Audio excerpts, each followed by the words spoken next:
جو سلسلہ پچھلے 2 دن سے شروع ہوا تھا لوگوں کے پارٹی کو چھوڑنے کا، وہ سلسلہ آج بھی جاری ہے۔ جب زمان پاک کو گھیرے میں لیا گیا، ایک بھی کارکن آپ کو عمران خان صاحب کے گھر کے باہر نظر نہیں آیا۔ طاقتور حلقوں کی جانب سے عمران خان صاحب کو یہ آپشنز دی گئی ہیں فوجی عدالتوں کا، یا تو پھر آپ سامنا کریں، پاکستان جو ہے وہ چھوڑ کے چلے جائیں آپ لنڈن۔ وہی امریکہ جس کے بارے میں کہا جاتا تھا جناب رجیم چینج امریکہ نے کرا دی، آج اسی امریکیوں کے جا کے جو ہے نا ترلے کیے جا رہے ہیں، آپ ذرا بیچ میں اپنا حصہ ڈالیں۔ فوج کا ایک طبقہ عمران خان کے ساتھ کھڑا ہے، جو بھی ان کے ساتھ کھڑا ہے وہ بغیرتوں میں شامل ہے۔ جنرل فیض بھی بغیرتوں میں شامل ہے، اسے بھی سخت سزا ہونی چاہیے۔ السلام علیکم ناظرین، میں ہوں منصور علی خان، اپنے ڈیجیٹل چینل کے اوپر آپ کو خوش آمدید کہوں گا۔ ناظرین، پاکستان تحریک انصاف کے لیے آج بھی کئی مشکلات سامنے آنا شروع ہو گئی ہیں۔ جو سلسلہ پچھلے 2 دن سے شروع ہوا تھا لوگوں کے پارٹی کو چھوڑنے کا، وہ سلسلہ آج بھی جاری ہے۔ اب تک تو ہم نے جو سب سے پہلے خبریں آئی تھیں وہ آئی تھیں سندھ سے، کہ سندھ سے جو ان کے سٹنگ ایم پی ایز ہیں وہ پارٹی کو چھوڑ رہے ہیں۔ اب جو ہے وہ سلسلہ پنجاب کی طرف آنا شروع ہو گیا ہے، اور سب سے بڑی وکٹ جو آج گری ہے پاکستان تحریک انصاف کی، وہ ہے جناب سابق منسٹر ملک امین اسلم صاحب، جنہوں نے آج پاکستان تحریک انصاف کو چھوڑنے کا اعلان کر دیا ہے۔ میرا خیال میں اب تک جتنے بھی بڑے نام ہیں اس میں سے یہ نام کافی بڑا ثابت ہو سکتا ہے۔ اس کی وجہ یہ کہ ایک تو یہ معاون خصوصی تھے عمران خان صاحب کے بطور وزیر اعظم، جب وہ وزیر اعظم تھے تو اس وقت ان کے معاون خصوصی تھے، اور انوائرمنٹ کے اوپر بیسکلی انوائرمنٹ کی جو منسٹری تھی کلائمیٹ چینج کی، اس کو امین اسلم صاحب جو ہے وہ ہیڈ کرتے تھے۔ امین اسلم صاحب جو ہے وہ پاکستان کی نمائندگی ورلڈ اکنامک فورم میں بھی کر چکے ہیں، اور بلین ٹری سونامی کا جو پروجیکٹ ہے جس کو اکثر پاکستان تحریک انصاف ایک سیلنگ پوائنٹ کے طور پہ استعمال کرتی ہے اور اپنی کامیابیوں میں سے ایک کنسیڈر کرتی ہے، اس میں ملک امین اسلم صاحب کا بڑا جو ہے وہ رول تھا۔ ملک امین اسلم کا تعلق جو ہے وہ اٹک سے ہے، اور ان کی جانب سے آج ایک باقاعدہ پریس کانفرنس کی گئی، اور اس پریس کانفرنس میں اعلان کیا گیا کہ میں پاکستان تحریک انصاف کو خیر بات کہہ رہا ہوں۔ میرے خیال میں بہت بڑا دھچکا ہے عمران خان صاحب کے لیے، لیکن اس سے بھی زیادہ ایک اور جو پریشان کن خبر پی ٹی آئی کے لیے آ رہی ہے وہ یہ ہے کہ ساؤتھ پنجاب سے بھی کئی رہنما جو ہیں، کئی پارٹی کے سابق ایم پی ایز، وہ بھی تحریک انصاف چھوڑنے کا اعلان کرنے لگے ہیں یا کرنے والے ہیں، اور یہ ابھی صرف انیشل ہیں جن کی میں بات کر رہا ہوں۔ یہ نام جو ہیں وہ اور بھی زیادہ ہو سکتے ہیں۔ مختلف نام اب تک سامنے آئے ہیں، اون ڈوگر، عبدالحی دستی، نیاز گشکوری، اس کے علاوہ مطلب اور بھی ایسے کئی نام ہیں جو کہ اس وقت سرکولیٹ کر رہے ہیں کہ وہ بھی پارٹی کو چھوڑ سکتے ہیں، اور وجہ صرف اور صرف یہی ہے کہ 9 مئی کا جو واقعہ ہے اس کے بعد جو ہیٹ آئی ہے وہ اس کی وجہ سے یہ لوگ جو ہیں وہ مزید اپنے آپ کو پارٹی سے ایسوسیٹ نہیں کرنا چاہ رہے۔ پاکستان تحریک انصاف کے اندر ایک پینک سچویشن نظر آ رہی ہے، خاص طور پہ کل رات جو مناظر دیکھے ہیں وہ کافی حیران کن تھے، اور وہ مناظر یہی تھے کہ جب زمان پاک کو گھیرے میں لیا گیا پولیس کی جانب سے، رستے جو جانے والے رستے تھے زمان پاک کی طرف اس کو جب بند کیا گیا، تو ایک بھی کارکن آپ کو عمران خان صاحب کے گھر کے باہر نظر نہیں آیا۔ پورا علاقہ سناٹے میں چھایا ہوا تھا، باں کر رہا تھا، کچھ نظر نہیں آ رہا تھا۔ وہیں پہ جہاں پہ آج سے چند ہفتے پہلے اتنا رش ہوتا تھا کہ لوگوں کے لیے اس سڑک کو، مین روڈ کے کنال کی سڑک کو کراس کرنا مشکل ہوتا تھا، وہ بالکل اس طرح لگ رہا تھا یہاں پہ نہ بندہ ہے نہ بندے کی ذات ہے، صرف میڈیا کی وینیں، جرنلسٹ وہاں پہ کھڑے ہوئے تھے کور کرنے کے لیے، لیکن پاکستان تحریک انصاف کا کوئی ورکر نظر نہیں آتا تھا۔ آج جو صورتحال تھی وہ اس حد تک ٹینس تھی کہ ساتھ ہی ایچسن کالج ہے، ایچسن کالج کے اندر آج چھٹی تو نہیں کی گئی، لیکن اس کے باوجود عام طور پہ جو چھٹی کا ٹائم ہوتا ہے اس کو پیچھے لے جایا گیا، اور 12 بجے تک جو ہے وہ بچوں کو اسکول میں چھٹی کروا دی گئی، اور وہ بھی پچھلے گیٹ سے جو ہے وہ اسٹوڈنٹس کو جو ہے وہ باہر جانے کا کہہ دیا گیا۔ تو کافی مطلب ٹینس ماحول جو ہے وہ اس وقت پاکستان تحریک انصاف کے لیے پایا جاتا ہے، اور کچھ سمجھ نہیں آ رہی کہ اس کو سنبھالنا کس طرح ہے۔ اچھا، اسی سلسلے میں ایک اور بڑی انٹرسٹنگ ڈیولپمنٹ جو ہوئی ہے، یہ ایک بڑے سینئر صحافی ہیں متین حیدر صاحب، بڑے ویل ریسپیکٹڈ ہیں، انہوں نے ایک ٹویٹ کی ہے، اور یہ ٹویٹ بڑی انٹرسٹنگ ہے۔ اس میں انہوں نے لکھا ہے کہ جی latest Imran Khan has been given only options by powerful elements. طاقتور حلقوں کی جانب سے عمران خان صاحب کو یہ آپشنز دی گئی ہیں، فیس آرمی ایکٹ یعنی کہ فوجی عدالتوں کا، یا تو پھر آپ سامنا کریں یا پھر لنڈن چلے جائیں اور پاکستان جو ہے وہ چھوڑ کے چلے جائیں آپ London. He is consulting close party leaders on these options, deadline given to ہم، کہ جی عمران خان صاحب کو، ان کے مطابق عمران خان صاحب کو ڈیڈ لائن دے دی گئی ہے کہ یا تو آپ پاکستان چھوڑ کے چلے جائیں، اور اگر آپ پاکستان میں رہیں گے تو پھر فوجی عدالتوں کا آپ کو جو ہے وہ سامنا کرنا پڑے گا۔ اس کے اندر ظاہری بات ہے ہر صحافی کی اپنی سورس ہوتی ہے، مجھے نہیں پتا یہ ان کی سورس ہے جہاں سے یہ خبر دے رہے ہیں، but he is a very well respected journalist, اور اکثر جب بھی انہوں نے رپورٹ کیا ہے تو رپورٹ ان کی جو ہے وہ کافی حد تک ٹھیک ہوئی ہیں۔ اب میرے پاس اس کی کوئی ڈیٹیل نہیں ہے، سو اس لیے کریڈٹ جو ہے اس خبر کا اگر جاتا ہے تو وہ متین حیدر صاحب کو جاتا ہے۔ دیگر صحافیوں نے اس کے اوپر اپنی رائے دی ہے، اور میں بھی بلکہ یہی سمجھتا ہوں کہ میرا نہیں خیال شاید عمران خان صاحب پاکستان چھوڑ کے جائیں گے، he would rather face the military courts, وہ چھوڑنا پاکستان کو قطعی طور پہ بھی جو ہے وہ پسند نہیں کریں گے، لیکن سچویشن جو ہے وہ اس حد تک یہاں پہ اس وقت پہنچی ہوئی ہے۔ اور کئی اس طرح کے لوگ ہیں، مطلب عام کارکن جو اس وقت پارٹی سے اپنے آپ کو جو ہے وہ چھوڑ رہے ہیں۔ میں یہاں تک جانتا ہوں کہ کئی ایسے لوگ جو اندر جیلوں میں بند ہیں اس وقت، ان کے کئی پی ٹی آئی کے کارکن، ان کی فیملیز نے دیگر جماعتوں سے رابطہ کیا ہے اور ان سے ریکویسٹ کی ہے کہ جی آپ کسی طرح ہمارے لڑکے کو، ہمارے بچے کو جو ہے وہ جیل سے نکلوا دیں اور وہ پی ٹی آئی کو چھوڑ کے آپ کی پارٹی کو جوائن کر لے گا۔ یہ میرے سامنے کئی ایسی ایگزامپلز ہیں جو مجھے خود پتہ ہے یہ اس طرح ہوا ہے۔ تو پارٹی جو ہے وہ اس وقت کافی مشکل میں اس وقت نظر آ رہی ہے اس 9 مئی کے واقعے کی وجہ سے۔ اچھا، ایک اور انٹرسٹنگ بات اس کے اندر ایک اور بھی ہوئی، آج شہباز گل صاحب نے ایک ٹویٹ کیا، اور آپ ذرا اندازہ کیجئے کہ 1 سال کے بعد کتنی تبدیلی آ چکی ہے۔ ان کی ٹویٹ شہباز گل صاحب کی کیا کہتی ہے؟ What a great achievement, 66 congressional representatives signed this letter. Great achievement for Pakistani American community and leaders. Asad Malik, Imran Ashraf, Jalil, Sabah Shabnam, Uzma Ali and other PAC leaders. You did a wonderful job. Keep it up. کہ جی 66 کانگریس کے جو representative ہیں انہوں نے پاکستان کے حوالے سے جو ہے وہ ایک خط کے اوپر جو ہے وہ سائن کیے، قرارداد کے اوپر سائن کیے ہیں کہ جی پاکستان کے اندر جو ہے ہیومن رائٹس وائلیشنز ہو رہی ہیں، اور اس سلسلے میں جو ہے وہ امریکی حکومت جو ہے وہ اس چیز کا نوٹس لے۔ آپ اندازہ کیجئے کہ اس کے اوپر شہباز گل جو کہ خود اس وقت امریکہ کے اندر بیٹھے ہوئے ہیں وہ کتنے خوش ہو رہے ہیں، اور آج سے صرف 1 سال پہلے یہ جب یہ لوگ جلسے کر رہے تھے بیٹھ کے تو پوری پاکستانی قوم کو انہوں نے اس بات کے اوپر لگایا ہوا تھا کہ آپ ہوتے کون ہیں پاکستان کے معاملات کے اندر بولنے والے، آپ کا کیا تعلق ہے پاکستان کے ساتھ، حقیقی آزادی، اب ہم لوگ باہر سے ڈکٹیشن نہیں لیں گے، ہمارا کوئی لینا دینا نہیں ہے۔ اور آج 1 سال کے بعد یہ لوگ جا کے ان سب امریکیوں کی جو ہے وہ منتیں ترلے کر رہے ہیں کہ جناب آپ پاکستان میں دیکھیں کتنا ظلم ہو رہا ہے، آپ اس کے اوپر جو ہے وہ آواز بلند کریں۔ سو یہ وقت بدلتا ہے، وہی امریکہ جس کے بارے میں کہا جاتا تھا جناب رجیم چینج امریکہ نے کرا دی ہے، آج اسی امریکیوں کے جا کے جو ہے نا ترلے کیے جا رہے ہیں کہ آپ ان معاملات کے اندر جا کے برائے مہربانی آپ ذرا بیچ میں اپنا حصہ ڈالیں۔ ٹھیک ہے، کیسے وقت بدلتا ہے۔ اچھا، اب ذرا کچھ قانونی معاملات کے حوالے سے بھی ذرا ڈسکس کر لیتے ہیں۔ قانونی معاملات کے میں جناب ایک تو سب سے پہلے جو خبر میں آپ کو دینا چاہوں گا وہ ہے شاہ محمود قریشی صاحب کی۔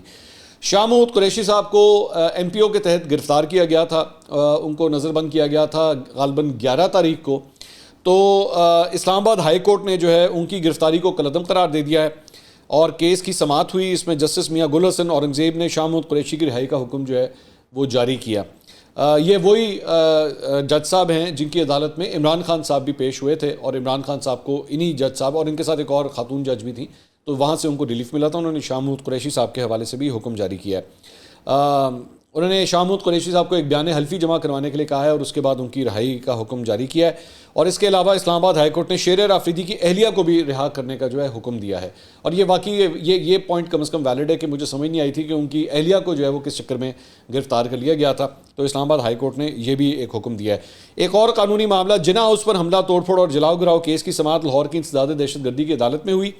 تھانہ سرور روڈ پولیس نے پی ٹی آئی کی خواتین کو عدالت میں پیش کیا۔ تفتیشی افسر نے عدالت سے استدعا کی کہ پی ٹی آئی سے تعلق رکھنے والی عالیہ حمزہ، مریم ازاری اور صبوحی انعام جناح ہاؤس حملے میں ملوث ہیں، شناختی پریڈ کے لیے جوڈیشل ریمانڈ منظور کیا جائے۔ انسداد دہشت گردی عدالت کی ایڈمن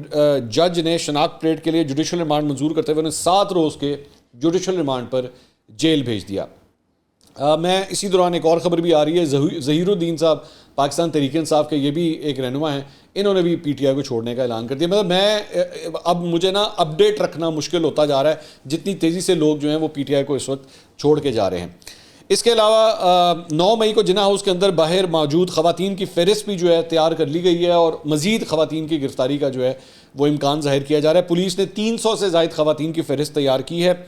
خواتین کی فہرست ٹیکنیکل اور انٹیلیجنس ذرائع کی مدد سے تیار کی گئی ہے، اور نگراں حکومت سے منظوری کے بعد ان خواتین کی گرفتاری شروع کی جائے گی۔ ذرائع کے مطابق زمان پاک میں شر پسندوں سے متعلق اسٹریٹجی بھی چند افسران تک محدود رکھنے کا فیصلہ کیا گیا ہے۔ اس میں جو امپورٹنٹ پوائنٹ ہے وہ یہ ہے کہ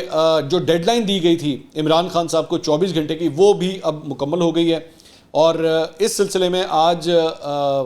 پی ٹی آئی کی طرف سے چند صحافیوں کو زمان پاک میں عمران خان صاحب کے گھر کے اندر ایکسس دیا گیا، لیکن وہ ایکسس جو تھا میری اطلاعات کے مطابق صرف جو باہر کا بیرونی علاقہ ہوتا ہے یا چھت ہوتی ہے بس وہاں تک دیا گیا، اندر کے کمروں میں نہیں دیا گیا، جو میرے پاس اطلاعات ہیں کم از کم، بٹ دس از انکنفرمڈ، میرے پاس تو کم از کم نہ مجھے اپروچ کیا ہے، ایون دو میں یہ چاہوں گا، یہ میں کہنا چاہوں گا کہ اگر مجھے یہ موقع دیا جائے تو میں ضرور عمران خان صاحب کے پاس زمان پاک ضرور جانا چاہوں گا، and I would like to share his point of view, بالکل ایز اے جرنلسٹ میں ان سے ضرور ملنا چاہوں گا اور ان کا پوائنٹ آف ویو ضرور دینا چاہوں گا، یہ آگے ظاہری بات ہے ان کی مرضی ہے، کوئی کسی کو مجبور نہیں کر سکتا۔ ایک اور بڑا افسوسناک جو انسیڈنٹ ہوا ہے وہ ہے شیریں مزاری صاحبہ کا۔ شیریں مزاری صاحبہ کو کل رات کو ایک دفعہ پھر گرفتار کر لیا گیا، تیسری دفعہ ان کی یہ گرفتاری ہوئی ہے، اور اس مرتبہ جو ہے وہ ان کے گھر سے ان کو گرفتار کیا گیا۔ جب انہیں گرفتار کیا گیا تو ان کی جو صاحبزادی ہیں ایمن مزاری، وہ ان کو گاڑی تک جو ہے وہ چھوڑنے کے لیے آئیں، اور اس کے بعد بڑے ایک دردناک ویڈیو جو ہے وہ سامنے آئیں جس میں وہ پھوٹ پھوٹ کے رو رہی تھیں، اور بڑا افسوسناک مجھے منظر لگ رہا تھا، کیونکہ شی از اے لائر، ہیومن رائٹس کی وہ ان کی والدہ بھی ایک سابقہ منسٹر رہ چکی ہیں، اور ایمن مزاری نے خود بھی جو ہے انسانی حقوق کے لیے بہت کام کیا ہے، بہت سے ایسے کیسز کے اندر جو ہے وہ اپنا رول ادا کیا ہے، اور ان کی والدہ کو اس طرح بار بار گرفتار کیا جا رہا ایک بڑا ہی افسوسناک مقام ہے یہ ساری صورتحال کے اندر۔ تو ایک بیٹی ہونے کے ناطے obviously she is going through a very very tough time, and one can understand کہ اس وقت ان کے کیا جو ہے وہ جذبات ہوں گے۔ جسٹس میاں گل حسن اورنگزیب، جن کے حوالے سے ابھی تھوڑی دیر پہلے میں آپ کو بتا رہا تھا، جنہوں نے شاہ محمود قریشی صاحب کی رہائی کا حکم دیا تھا، ان کی عدالت میں شیریں مزاری کے خلاف کی گرفتاری کے خلاف جو ہے وہ درخواست پر سماعت ہوئی۔ زینب جنجوعہ نے بتایا کہ کل عدالت نے گرفتاری سے روکنے کا حکم دیا، راولپنڈی پولیس نے اسلام آباد پولیس کی معاونت سے پھر رات کو شیریں مزاری کو گرفتار کر لیا۔ عدالت اسلام آباد پولیس کو نوٹس جاری کر کے توہین عدالت کی کارروائی کرے، یہ استدعا کی گئی۔ جج صاحب نے ریمارکس دیے کہ میں ان کے خلاف کارروائی کر سکتا ہوں جو اسلام آباد میں ہیں، وہ عدالتی رٹ کو ڈیفیٹ دینا چاہتے ہیں، ریاست کے پاس آرڈرز کو ڈیفیٹ دینے کے 101 راستے ہیں، یہ سب کچھ کر کے دنیا کو آپ کیا دکھا رہے ہیں۔ پولیس نے عدالت کو آگاہ کیا کہ شیریں مزاری کے خلاف 3 مقدمات درج ہیں۔ جج صاحب نے کہا کہ جی میں اٹارنی جنرل کو بلا لیتا ہوں، اس حوالے سے مناسب آرڈر پاس کریں گے۔ تو ایک معاملہ جو ہے شیریں مزاری صاحبہ کا یہ ہوا ہے، ابھی بھی وہ گرفتار ہیں، ابھی جب میں یہ ویڈیو ریکارڈ کر رہا ہوں۔ اس کے علاوہ عمران ریاض خان، ان کے حوالے سے بھی آج لاہور ہائی کورٹ میں درخواست کی سماعت ہوئی۔ عدالت نے آئی جی پنجاب کو عمران ریاض کی بازیابی کے لیے کل 12:15 بجے تک کا وقت دیا ہے کہ کل 12:15 بجے تک عمران ریاض خان کو بازیاب کر کے جو ہے وہ پیش کیا جائے۔ تمام متعلقہ اداروں سے معاملت لینے کا بھی ان کو حکم دیا گیا ہے۔ عمران ریاض کی فیملی کو بھی تحفظ فراہم کرنے کا حکم دیا گیا ہے۔ آئی جی پنجاب نے عمران ریاض کی بازیابی کے لیے عدالت کو یقین دہانی کرائی۔ عدالت نے کہا کہ عمران ریاض جہاں بھی ہیں آپ کو انچارج بنایا ہے، آپ انہیں پیش کریں۔ اظہر صدیق ایڈوکیٹ وہاں پہ پیش ہوئے تو سرکاری وکیل نے ان کی پیشی کے اوپر جو ہے وہ اعتراض کیا۔ چیف جسٹس نے سرکاری وکیل کا اعتراض مسترد کر دیا۔ اظہر صدیق نے کہا کہ جی موبائل پاس ہونے کے باوجود عمران ریاض کی مدد نہیں کی گئی، پولیس اپنی ڈیوٹی سر انجام دے رہی ہے، احسان نہیں کر رہی، تو لیکن ابھی تک ان کی بھی بازیابی جو ہے وہ نہیں ہوئی۔ اس کے علاوہ فیصل واڈا کی ایک جو کل پریس کانفرنس تھی، اس کے اندر ایک پوائنٹ جو ہے وہ ہم سے کل مس ہو گیا تھا، جو کہ بڑا خوفناک کامنٹ تھا جو ان کی جانب سے دیا گیا۔ انہوں نے کہا کہ جی میں نے پہلے ہی خبردار کر دیا تھا کہ کچھ گٹر کے کیڑے اور سانپ سامنے آئیں گے اور وہ وکٹ کے دونوں جانب کھیلیں گے، مگر اب آدھا تیتر آدھا بٹیر نہیں چلے گا، فوج کے ساتھ ہیں تو کھل کر کھڑے ہوں۔ اس سوال پر کہ فوج کا ایک طبقہ عمران خان کے ساتھ کھڑا ہے، انہوں نے کہا کہ جو بھی ان کے ساتھ کھڑا ہے وہ بغیرتوں میں شامل ہے، جنرل فیض بھی بغیرتوں میں شامل ہے، اسے بھی سخت سزا ہونی چاہیے۔ تو فیصل واڈا کی جانب سے پہلی دفعہ کسی جنرل کے بارے میں نام لے کے جو ہے وہ اتنا کلیئر کٹ ایک سٹانس جو ہے وہ لیا گیا ہے، which was quite strange۔ اچھا جی، اس کے علاوہ پولیس نے آرمی ایکٹ کے حوالے سے تھوڑی سی خبریں آپ کے ساتھ شیئر کر لیں۔ پولیس نے آرمی ایکٹ کے تحت درج مقدمات کی تفتیش فوج کے حوالے کرنے کی اب تیاری کر لی ہے۔ انہوں نے چھانٹی کر لی ہے کہ کون کون سے جو مقدمے ہیں وہ فوجی عدالتوں کے اندر جو ہے وہ سنے جائیں گے۔ اس میں پہلے مرحلے میں جی ایچ کیو پر حملہ کرنے کا مقدمہ آرمی ایکٹ کے تحت چلانے کا فیصلہ کیا گیا ہے، جبکہ مقدمے میں گرفتار ملزمان کو بھی فوج کے حوالے کیا جائے گا۔ واضح رہے کہ سابق وزیر قانون راجہ بشارت بھی مقدمے میں ایک نامزد ملزم ہے۔ راولپنڈی میں پرتشدد واقعات کے خلاف 18 مقدمات درج ہیں، جن میں 225 ملزمان گرفتار ہیں۔ آرمی ایکٹ کے تحت مقدمات کی تفتیش کے لیے نیا مقدمہ درج نہیں کیا جائے گا. تھانہ آرے بازار میں درج مقدمہ میں آرمی ایکٹ کی دفعات کا بھی اضافہ ہوگا. جی ایچ کیو حملے کا مقدمہ پولیس سب انسپکٹر ملک محمد ریاض کی مدیریت میں درج کیا گیا ہے. تو یہ بیسکلی اب ایک چھانٹی بھی جو ہے وہ کر لی گئی ہے. اس کے علاوہ ایک اور خبر ایک اور عمران خان صاحب کے پرانے ساتھی شہزاد اکبر سے بھی ریلیٹڈ ہے. دبئی میں مقیم تاجر عمر فاروق ظہور، یہ وہی ہے عمر فاروق ظہور جنہوں نے مبینہ طور پہ وہ گھڑی خریدی تھی خانہ کعبہ والی، وہ جو گراف کی جو گھڑی تھی جو عمران خان صاحب کے اوپر جس کا ایک الزام ہے توشہ خانہ کے حوالے سے، تو ان کے اوپر جھوٹے مقدمات بنانے پر سابق مشیر داخلہ شہزاد اکبر اور ماڈل صوفیہ مرزا کے خلاف مقدمہ درج کر لیا گیا ہے. ان کے خلاف اسلام آباد سیکریٹریٹ پولیس اسٹیشن میں ایف آئی آر کٹ گئی ہے. ایف آئی آر میں صوفیہ مرزا کی بہن مریم مرزا اور مائرہ خرم کے علاوہ امید بٹ اور علی مردان شاہ بھی نامزد ہیں. اس کے مطابق جی ان کے خلاف دھوکہ دہی، جعلی دستاویزات کی تیاری، بھتہ خوری، ہتک عزت اور خطرناک دھمکیاں دینے کا مقدمہ جو ہے وہ درج کیا گیا ہے. چند ذرائع کے مطابق ان کے یہ جو شہزاد اکبر صاحب ہیں ان کی ریکوری کے لیے یا ان کو پاکستان واپس لانے کے لیے جو ہے انٹرپول سے رابطہ کرنے کا بھی حکومت کا ارادہ ہے. تو ایک ڈیولپمنٹ جو ہے وہ اس سلسلے میں یہ بھی ہو رہی ہے. اس کے علاوہ ایک اور خبر جو ہے وہ فیصل واڈا صاحب کے حوالے سے بھی میں ابھی آپ کو دیتا ہوں، لیکن ایک اور جو عمران خان صاحب سے ریلیٹڈ ہے خبر وہ یہ ہے کہ آج عمران خان صاحب کو نیب میں طلب کیا گیا ہوا تھا، لیکن وہ نیب راولپنڈی میں پیش نہیں ہوئے. عمران خان صاحب کو بتایا جاتا ہے کہ کل وکلا کی ٹیم نے جو ہے وہ کہہ دیا تھا کہ عمران خان صاحب ذاتی حیثیت میں وہاں پہ پیش نہ ہوں. وکلا کے ذریعے نیب کو 20 نکات پر مشتمل جوابات اور دستاویزات فراہم کرنے کا مشورہ دیا گیا ہے. نیب نے کل زمان پاک میں 3 صفحات پر مبنی ایک نوٹس جو ہے وہ موصول کروایا تھا. 3 بندے گئے تھے نیب کی طرف سے، انہوں نے نوٹس جو ہے ان کو موصول کروایا تھا. نوٹس میں عمران خان کو آج صبح 10 بجے راولپنڈی نیب میں پیش ہونے کا حکم دیا گیا تھا، لیکن وہ وہاں پہ عمران خان صاحب جو ہے نہیں گئے. اچھا جی، اس کے علاوہ ڈسٹرکٹ اینڈ سیشن کورٹ اسلام آباد میں خاتون جج دھمکی کیس میں جاری نوٹس پر نظر ثانی اپیل کی سماعت میں عمران خان صاحب کے وکیل ہی وہاں پہ پیش نہیں ہوئے. عمران خان صاحب کے وکیل نعیم پنجوتا علالت کے باعث ایڈیشنل سیشن جج کی عدالت میں آج پیش نہیں ہوئے. نعیم پنجوتا کے جونیئر وکیل کی جانب سے عدالت سے سماعت ملتوی کرنے کی استدعا کی گئی. ایڈیشنل سیشن جج طاہر عباس سپرا نے استدعا منظور کرتے ہوئے سماعت بغیر کارروائی کے 23 مئی تک ملتوی کر دی. تو یہ جناب یہ سارے معاملات ہیں. اس کے علاوہ جو سب سے جو ٹینس صورتحال ہے وہ ابھی بھی اس وقت زمان پاک کے باہر ہے، اور مطلب اس وقت شک کا اظہار کیا جا رہا ہے کہ پولیس جو ہے وہ اب چونکہ ڈیڈ لائن ختم ہو گئی ہے تو کسی وقت بھی اب اس سلسلے میں جو ہے وہ ایکشن سٹارٹ کیا جا سکتا ہے. اب وہ ایکشن کس طرح ہوگا یا نہیں ہوگا. کل رات کو عامر میر صاحب شاہ زیب خان زادہ کے شو میں آئے ہوئے تھے اور بعد میں منیف فاروق کے شو کے اندر بھی انہوں نے بات کی. انہوں نے کہا میں کوئی آپریشن وغیرہ تو میں نہیں کروں گا، ہاں البتہ ڈیڈ لائن جو ہے وہ عمران خان صاحب کے لیے اسی طرح ہی موجود ہے، اور بہتر ہے کہ وہ لوگ جو ہمیں چاہیے جن کو ہم نے گرفتار کرنا ہے وہ آپ لوگ خود ہی پولیس کے حوالے کر دیں تو بہتر ہے، ورنہ ہمیں پھر ظاہری بات ہے پھر ہمیں اندر آنا پڑے گا. خواجہ آصف صاحب کل رات کو کیپٹل ٹاک کے اندر آئے ہوئے تھے، حامد میر صاحب کا جو شو ہے اس میں انہوں نے کہا کہ عدلیہ میں انتہائی قابل احترام شخصیات بھی موجود ہیں، لیکن جب ذاتی مفادات آگے آ جائیں اور کرسی کا وقار پیچھے چلا جائے تو ہم پر بھی رولز کے مطابق گیم کی پابندی بے معنی ہے. عدلیہ میں ایسے ججز کی عزت نہیں کر سکتے جو قانون کی تشریح اپنی مرضی سے کریں. تو عدلیہ کے حوالے سے جو ہے وہ خواجہ آصف صاحب نے میرے خیال میں اپنا بڑا کلیئر کٹ ایک سٹانس دے دیا ہے کہ ہم نے عدلیہ کے حوالے سے جو صورتحال رکھی ہوئی ہے وہ ویسے کی ویسے برقرار رہے گی. ایک ڈالر کے حوالے سے میں آپ کو خبر دینا چاہوں گا کہ ڈالر کے اندر ایک بڑی انٹرسٹنگ ڈیولپمنٹ ہو رہی ہے کہ انٹر بینک اور اوپن مارکیٹ میں ایک دفعہ پھر سے بڑا ایک واضح فرق آ گیا، تقریباً 15 روپے کا فرق آ گیا ہے. 285-286 روپے کے اوپر انٹر بینک جو ہے وہ ٹریڈ ہو رہا ہے، جبکہ اوپن مارکیٹ میں ڈالر جو ہے اب 300 سے بھی اوپر 301 روپے 302 روپے کے اوپر جو ہے وہ ٹریڈ ہو رہا ہے، بلکہ کئی جگہوں کے اوپر تو اس ریٹ کے اوپر بھی ڈالر جو ہے وہ نہیں مل رہا. اور سٹاک مارکیٹ بھی جو ہے وہ آج تقریباً 250 پوائنٹس آلریڈی نیچے گر چکی ہے ملک میں جاری اسی سیاسی کشیدگی کی وجہ سے.